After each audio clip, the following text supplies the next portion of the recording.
Labarin Annabi Suleimanu. Wata rana Annabi Suleimanu tsira da aminci su tabbata gare shi yana zaune, sai waɗansu mata su biyu suka zo suka kawo ƙara a gabansa.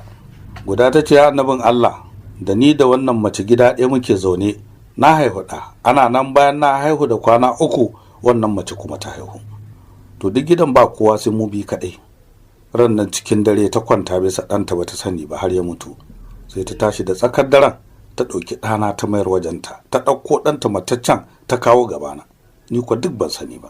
Sa'ad da na tashi da safe garin in ba ɗana mama sai na gan shi matacce. Dan duba da kyau sai na ga ashe ba ɗana ba ne.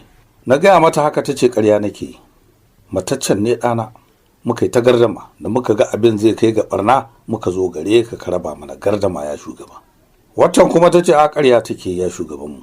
Ni na riga ta haihuwa da kwana 2, ran nan da dare ta taka nata ya mutu ta zo ta musanya shi da nawa. Jama'ar da kenan suka ce kai wannan shari'a ai ba ta warwarwa sai gobe ga Allah.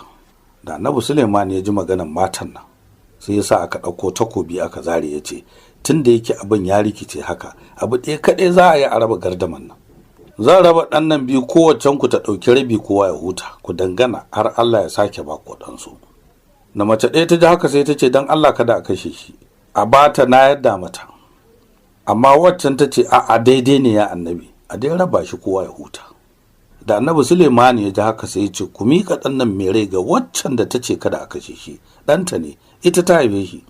Da Musa ya ji akuya ya shiru ya ce ya aka san wannan ke da ɗa. Akuya ya ce haba baka ga abin da ake nufi ba. Inda waccan ta haife shi ta ce a kashe shi tana kallo kirikiri